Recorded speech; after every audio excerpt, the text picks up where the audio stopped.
Okay, so we want to take question 4 from the tutorials, and it says that a 1 centimeter diameter spherical pellet of a strongly basic oxide is held at the center of a closed vessel of 5-liter volume. Initially, the vessel is evacuated and then filled with an equimolar mixture of H2S and N2 at 25 degrees Celsius and 1 atm pressure. As the molecules of H2S reach the surface of the pellet, they get absorbed instantaneously, so that the concentration of H2S at the surface remains zero at all time. Fusion of H2S occurs through a stagnant film of estimated thickness of 4 millimeters surrounding the pellet. The bulk of the gas may be assumed to have a uniform composition at any time. Calculate the time of absorption of 95% of the H2S gas. The temperature remains at 25 degrees Celsius, and the diffusivity of H2S in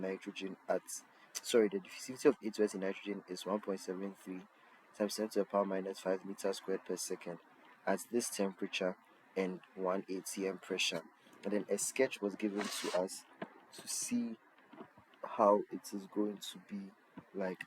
So all they are just trying to say is that around this point here, right, it's a closed vessel, and around this point is a mixture of H2S and N2, and there's a thin film surrounding the pellets that we are interested in. But there's a thin film surrounding the pellet, and the pellet itself is in here. So we have H2S diffusing through this thin film to the pellet. So this question is slightly different from the things we've seen so far, where we have diffusion happening from maybe the pellet or the drop, or from the surface to the surrounding. But this time we have material moving from the surrounding rather to the system or the point of interest. Right, so let's just keep that in mind. So we know that our H2S is going to be equal to A, our N2 is going to be equal to our B. So yes, our H2S is A, our N2 is B. We're given the diameter of the sphere to be 1 centimeter, right? So that's going to be, if we change it to, sorry, if we change it to meters, it will be 0.01 meters.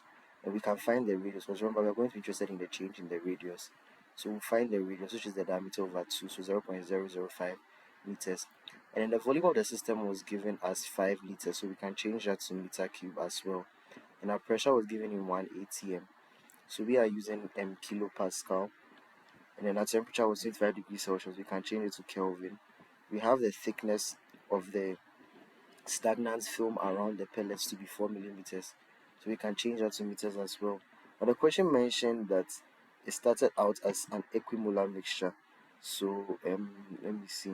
So initially the vessel is evacuated and then filled with an equimolar mixture of H2S and N2. That means that the mole fraction of H2S and N2 will be equal. They're going to be 0.5 each, right? So there's 50% H2S, 50% N2. So the mole fraction should be 0.5. I know that from pressure over total pressure being equal to the mole fraction, we can easily find or we can work with this expression to find our pressure if we want to, right, or our mole fraction at any point. So we would understand a little bit more, especially when we are ending, why we would need to use this formula. So partial pressure of B, which is N2, and the initial partial pressure of A is 0.5 times the 101.3 kilopascal. So we know the total pressure of the system. If the mole fraction is 0.5, right, so this for just the initial. If the mole fraction is 0.5, then we can find the pressure for each species, the initial pressure, right? So we know that P over PT is equal to Y. So if I want to find P, it will be Y times PT. Y is the 0.5, the total pressure is the 101.3. So it means that the partial pressure of B and A initially is 50.65 kilopascal. But understand that A is being absorbed. And the question said that the time of absorption of 95% of the H2S gas, which is A. So as A is being absorbed and it gets to 95%, or 95% of it gets absorbed, its pressure is going to reduce, its partial pressure is going to reduce. Remember that the partial pressure is just the pressure that is contributed by each species. So if A is contributing 50.65 and then the amount of A is reducing because it is being absorbed, the pressure it's going to have is also going to be reducing, right? So I wrote here that this value does not change as N2 is not absorbed. So the pressure of N2 stays the same. But for A, that's H2S, it is absorbed, so its partial pressure will change. So you're letting PAB be the partial pressure of A in the bulk gas phase. The total pressure at any time is going to be the pressure of A plus the pressure of B. So the total pressure is just the sum of the individual partial pressures. So the partial pressure of A is given by PAB, and then the partial pressure of B is given by 50.65, because that one is not going to change um with time, but then for A it will be changing as it is absorbed. Okay, so we said that the gas film forms a sphere, right? Or the gas film is going to form a spherical shape around the pellets we are working with. So it will have an inner diameter of R1 and an outer diameter of R1 plus theta. So let me try and sketch that just a bit. So this is our sphere, and then this is going to be the film around it. So if you're looking at where the diffusion is happening, it's happening across this thickness, right? So the inner radius is going to be from the center to the edge of the pellets. That's the inner radius of where the diffusion is happening. And the outer is going to be the radius plus the thickness, right? So that's what is going to be. That's going to be our, oh, sorry. Yeah. So that's going to be our inner and our outer radius where the diffusion is taking place. So you're saying that the diffusion takes place across a gas film with a given thickness. So if there was no gas film, we would have had to perform analysis um, over the bulk surrounding air, right? So what I mean by that is, remember we said during the tutorial the last time that if there's a gas film, we are considering the inner radius and then the outer radius, taking into account that thickness. But if there's no gas film, we are going to consider the um, radius of the sphere and then a radius sufficiently far away from the sphere, radius at infinity, right? So we had two cases when we were doing the tutorial the last time, where I have a sphere in a bulk of a certain, or in a bulk of air. So if you're looking at the diffusion, we're working with the radius up to the surface of the sphere and a radius sufficiently far away, so far away into the surrounding. But if there was a film around it, we are just going to work with the radius of the sphere. That becomes the inner radius, and then from the center of the sphere all the way to the edge of that stagnant layer, so it becomes the radius plus the thickness. That's what we are trying to see over here. So if there was no gas film and we had to perform analysis, we consider the diffusion from a distance in the bulk to the surface. We are coming from the bulk to the surface, not across a stagnant film. Since the diffusion is across a given film with a known thickness, then we consider the diffusion from the outer radius of the thickness, that's R1 plus delta, to the sphere surface. So we have our flux equation, Na to be equal to dAB dCA dR plus YA Na plus MB. And that's why we didn't put a negative here. And it's because the system we are working with, you're looking at diffusion to the sphere surface. Normally, if you're looking at diffusion away from um, the region that we are considering, right, then we put a negative. But this time the diffusion is coming to, the material is diffusing to the region that we are working with. So it's going to, the negative wouldn't be there. So if it is diffusing away from it, then that material is losing um, substance. So there's a negative. But then if the diffusion is coming towards it, then the material is rather gaining. So there's not going to be a negative in front of it. And realize that we are considering that spherical pellet, the material is diffusing to it, because we are considering the radius of the pellet and then the radius from the pellet to the edge of the gas film. So the analysis is focused on the pellet, right? So you're looking at material moving to the pellet. We don't put a negative there. And we know that B is a stagnant layer, so NB can go to 0, so that we have just this expression now. Then we can simplify. So we send this over the equal to sign. Then we also know that dCA, we can write it as PA over RT. So dCA becomes dPA over RT, and we can replace dCA here with that, so we get this expression. Then we also know that PA is equal to YA times P. The partial pressure is equal to the mole fraction times the total pressure. So dPA will be equal to dYA times P. But P is a constant, the total pressure is constant, so we can bring it out and have P dYA. So I can just rewrite this dPA here as P dYA. So when I do that, I'll have this expression. I can factorize NA out over here, right? And then I can send 1 over YA down. So I can send this over the equal to sign to come and divide down here. So that's what we see over here. Then we are seeing that this is a variable area question, so we don't run straight into finding the flux, because the flux can be changing with respect to the changing surface area. So instead we look at the number of moles diffusing to the surface per time. We can multiply our expression by the area across which diffusion is happening. So we know that this is going to be the surface area. Oh, sorry, this was supposed to be 4 pi r squared. So it's supposed to be a 2 here, 4 pi r squared. So we multiply everything through by 4 pi r squared. But we also know that 4 pi r squared NA is the same as W, or the surface area times NA, the flux, is the same as W. So W is equal to everything on the right hand side. We can send the dr over to come and multiply the W. So we have W dr is equal to all of that. Now, we can also see that this is with respect to r. We're looking at the r here. So everything with r at the other side, we send it over. So the r squared can come down here to have the next expression we see. Then we can integrate both sides. So realize we are moving from the outer, remember we are having the diffusion happening to the surface of the pellet. So it's coming from just the outer edge of that stagnant layer, right? So there it's going to start from R1 plus delta, and it's going to the surface of the pellets inside. So we're going to go to R1. So what I mean by that is, so the drawing is a little bit difficult, but we'll manage. So what I mean by that is the diffusion is happening from here to this point here. So it's going to be happening from, if you look at the distance, happening from this distance is r1 plus delta. It's happening from r1 plus delta, and it's ending just at the surface of the sphere on the inside. So it's ending at r1. It's happening from this outer layer here, the outer yes, this outer layer here. It's going to happen from this side. That's r1 plus delta, and it's going to end at the inner surface here, which is r1. So you're going to integrate from r1 plus delta to r1. Then when it comes to the mole fraction part, you're having the material moving from the bulk, right, to the surface. It's going to be from YAB to YAS. So now we can bring out the constants. W is a constant. 4 pi dABP over RT is a constant. So if we should do our integration, or if we can simplify further, 1 over r squared is r to the power minus 2. So if we should integrate that, it to be r to the power minus 2 plus 1 over minus 2 plus 1.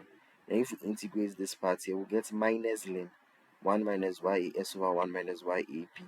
We can put in the limits for our integration. So over here, we just simplified the r expression in here to get minus 1 over r. Then we can put in the limits for our integration. So if I put r1 in, I have minus 1 over r1, then minus, I'll put in r1 plus delta, so minus into brackets minus 1 over r1 plus delta.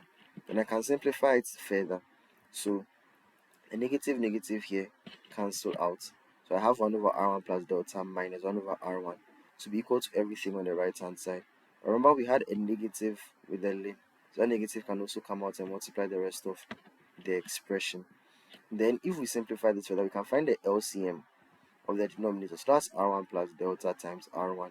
So if we want to take it further, r1 plus delta goes into this, and we'll be left with r1. So we'll have r1 minus, r1 also goes into the denominator and leaves us with r1 plus delta, so minus r1 plus delta. So we'll get r1 minus delta. So that'll just be left with minus delta over the whole expression. Then we can simplify it further. So we send everything here over the equal to sign. The negative here and the negative here can cancel out. Right, then we have the delta coming down, the r1 plus delta times r1 coming up. So that's the expression we see here. Now we know that H2S at the surface is absorbed instantaneously. That means that as soon as it gets there, it is absorbed. So if that happens, then it means that there is no opportunity for H2S to gather around the surface. So the mole fraction of H2S at the surface is going to be 0. The mole fraction of H2S at the surface is going to be 0. So we would have the YAS here going to 0. Then we also know that W is equal to minus d dt NA. Right, so looking at the change in the number of moles with respect to time. So from the question, we do not have the density. If we did, we would have used the expression NA is equal to rho AV over MA. right? But we can still estimate the number of moles from PV is equal to nRT. So we know that Na is going to be PAV over RT. So minus the NDT is going to be minus the PAV over RT. We just take N from PV over RT and then we place it in the expression over here. So that the N becomes PAV over RT here. So this is what we have currently, right? We have our minus ddt PV over RT. That's also equal to W. We can bring out the constants. But in the previous examples that we've solved, the volume was not constant because material was being lost, right? So we had a case where we had a tank and then we had a layer of benzene. And as the benzene was being um, diffused out of the system, the height of the benzene was reducing. So the volume of the benzene was changing. We've had a case where we have a drop, right? And the material is diffusing from the drop to the surrounding and then the size of the drop reduces. But in this case, it's a little bit different because we are not having material being lost from the system we are interested in. And even though material is moving to the system, is being absorbed by the system, the question didn't indicate anything about the size of the system changing, right? So we realized that previously, as I said, we looked at material being lost from the system, and this affected the volume from which the material was being removed. And in this question, even though material is being lost from the bulk to the surface, the question stated that this is happening in a closed vessel of fixed volume. So what I'm trying to say is that yes, it is true that if maybe this is my closed vessel, sorry, and then this is the pellets within, as the diffusion is happening here into the um, as it's being absorbed, as H2S is being absorbed by the pellet, some of the H2S around is being lost. So it's true that H2S is being lost around here. Realize that the volume of the vessel itself is still fixed. That volume isn't changing. You're not having a change in volume because of a loss of material. That's not what is happening. The volume is still fixed. So even though H2S is being absorbed, that volume isn't changing. The remaining N2 will still fill that volume. So that volume is not going to change. We have a fixed volume. So in this case, the volume is going to come out. You're not going to differentiate the volume. But you realize that there's something that will change in the system, right? And that is the pressure. So I said here that what we can see changing, however, is the pressure of the system. Because as the H2S is being removed, as it's being absorbed, the pressure is going to be reducing because the pressure of the H2S is going to be reducing. Right? So the total pressure is going to be reducing in the system. So this is because A is being absorbed, the total pressure of the system changes. So we bring out the constant, which will be V over RT. So we have W to be equal to minus V over RT dPA dt. But we said PA is equal to P times YA. We can bring the P out and have P dy A. We're just doing this because we started working with mole fractions. Now we already have this expression for W that we calculated earlier. And now we've also included this expression as well. So we can equate them to each other. We can send the dt over to the other side, right? We can send the negative as well over to the other side, and we can send the ln 1 over 1 minus YAB over to this side to come and divide what we see here. Then we can integrate both sides. This will be from 0 to t. And this will be from YAB1 to YAB2. YAB1 is going to be the initial mole fraction of A when we started. YAB2 is going to be the final mole fraction of A in the bulk, right? Because we are looking at the change in the, remember we said the pressure is going to be changing, and if the pressure changes, the mole fraction will be changed. So we're looking at that change in the mole fraction as the diffusion is happening or as the material is moving to the sphere surface. So if we should simplify this over here, we can write it as minus ln 1 minus YAB. If I put a negative in front of the ln, I just reciprocate whatever is inside the ln expression, the natural log expression. So this is the expression we have right now. Now to find YAB1 and YAB2, whether YAB1 is PAB1 over P, and we said P at any point in time is going to be the partial pressure of species B plus the partial pressure of species A at any point. So at point 1, that's the initial, it was 50.65 kilopascal, right, over 50.65 plus 50.65. That was PAB1 was 50.65. So the mole fraction is 0.5 initial, and that relates to what we said at the start. It was an equimolar mixture. So we expect the mole fraction to be 0.5. But to find YAB2, that's the fraction of A after the absorption had been done, we need to consider the point that stated that 95% of A was absorbed. So if 95% of A was absorbed, then it means that 5% of A is left. For a constant volume system, if the initial pressure of A was 50, oh, this is not supposed to be 56, it's 50.65 kilopascal, and 5% is left, and the final pressure will be 5% of the initial. So when it was 100%, sorry, when it was 50%, right, the partial pressure was 56.56. Now what is left is 5%. So the partial pressure is just going to be, that's 5% of what it was originally, of the 50.65. So if we do that, we can put that into this expression. PAB2 over PB is going to be PAB2 over partial pressure of B plus the partial pressure of A at point 2. Put all of that in and then we get this expression.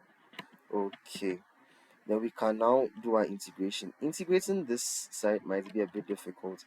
So what I was saying was, the right hand side is a bit technical to integrate, so we can just use our calculators to do that. You can just punch it on the calculator, add the limits, and you should be getting a value of about minus 2.1129. Now, the RT here at the top can cancel the RT down here. The P here at the top can cancel the P down here. Then we just put in the various values, right? We simplify, we make T the subject, and we would get our answer for the amount of time that it would take for the absorption to happen. So this is it for question 4. If there are any questions, you can text me personally, and then I would address it and try to make it easier for all of us to follow. So thank you for your time.